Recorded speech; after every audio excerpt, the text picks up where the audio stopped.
The information in this video is provided for informational and educational purposes only.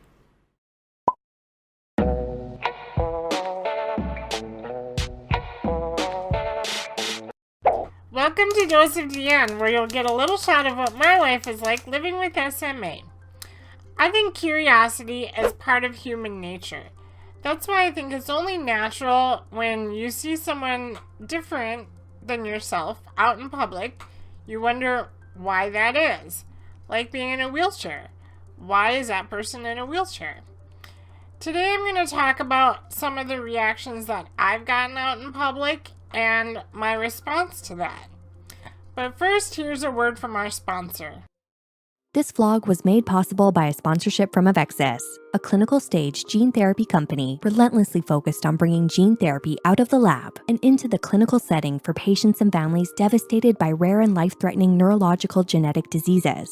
To understand how gene therapy is changing the way we see genetic diseases, check out exploregenetherapy.com. www.exploregenetherapy.com. Explore Gene Therapy is a resource for learning more about gene therapy, including its history and how it is being studied. Visit www.exploregenetherapy.com.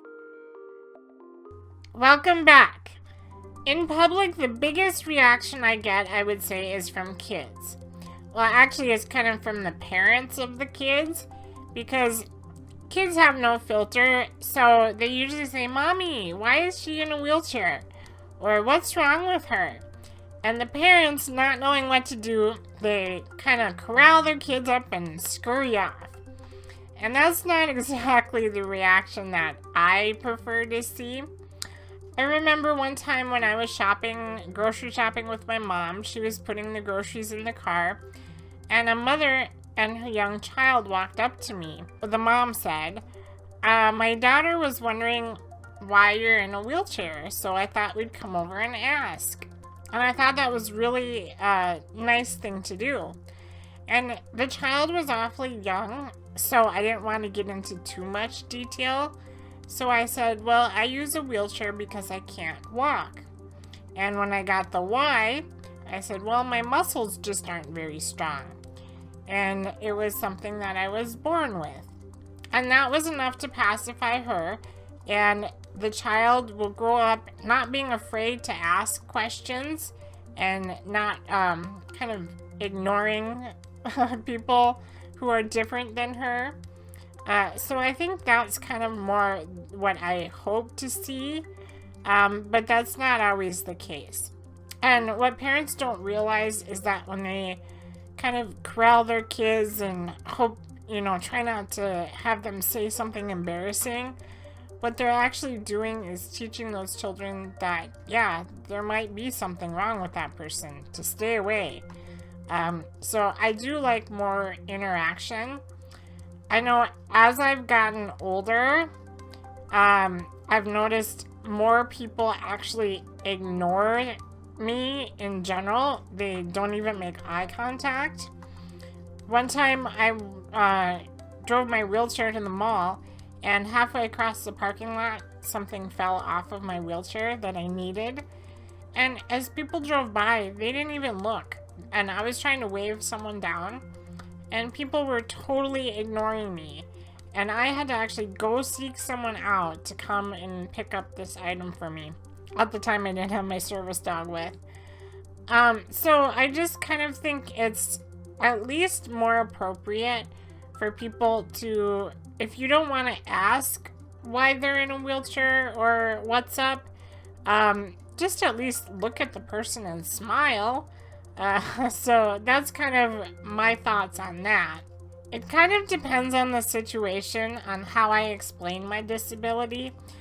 For kids, it usually pacifies them just to say, "I'm not as strong as you are." But if I get the kid that says, why, I usually say, "Well, I didn't drink enough milk when I was a kid. Do you drink your milk?" And put it kind of back on them, because then they'll be like, "Oh my gosh, I better drink my milk." That's probably not the appropriate response, but sometimes it's kind of cute just to see the reaction. When adults ask why I'm in a wheelchair, If they really want to know more about it, I do tell them that it's a genetic disability called spinal muscular atrophy. And I don't really go into the science of it because it's hard to explain missing genes and what does what. So I usually try and explain it like it's a network and that our network is faulty. Kind of like people have a landline that's clear and the messages all get through. But for us, we have kind of an unreliable cell phone where a lot of the calls get dropped because the message isn't clear. And so that's kind of a little bit more how I explain it in layman's terms. So people are kind of like, oh, okay, I get it. Another question that I get quite often is what happened? And for me, nothing happened. I was just born this way. So that's what I usually tell people. The question that I really don't like getting out in public is what's wrong with you? And if I get asked that, I say, well, nothing's wrong with me. I just can't walk. I want to kind of do away with that stigma that something's wrong if you're not like everybody else. With that being said, I'd much rather be asked than blatantly ignored or avoided. But people have to realize that we do get asked a lot. Kind of like when you're tall, you get asked if you played basketball. Or like my nieces, they constantly get asked, are you twins? And it can get old after a while. That's why some of us, we make up elaborate stories and just have a little bit of fun with it.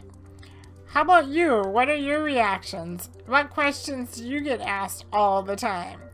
Let us know in the forums. I'd love to hear your stories. Have a great day, everybody, and we'll talk to you again soon. Bye for now.